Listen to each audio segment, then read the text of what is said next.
Vice Sindaco, ancora una volta la città di Agrigento si conferma capitale della cultura.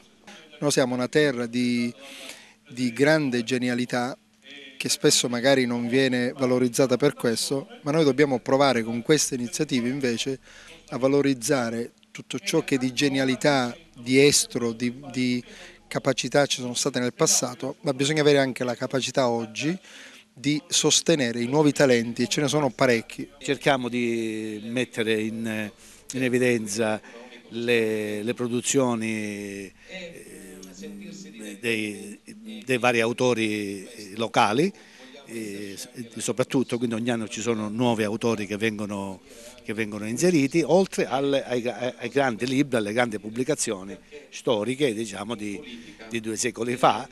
Siete giunti con sacrifici e sforzi, immagino, all'11ª edizione. Quali sono le peculiarità di quest'anno? La mostra ha una caratteristica da sempre perché è una mostra di settore e credo che sia la più importante in territorio regionale.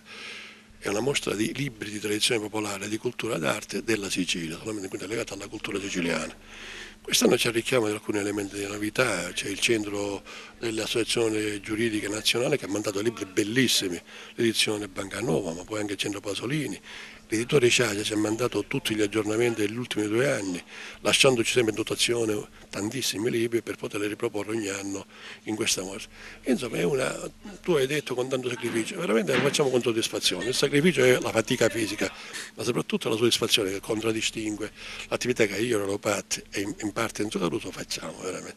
Poi voglio cogliere l'occasione per ringraziare intanto TVS Sicilia, ma attraverso TVS tutta la stampa online, iscritta, che ci segue e ci sostiene veramente con grande affetto e questo ci spinge a continuare sempre e permanentemente. Grazie a tutti veramente.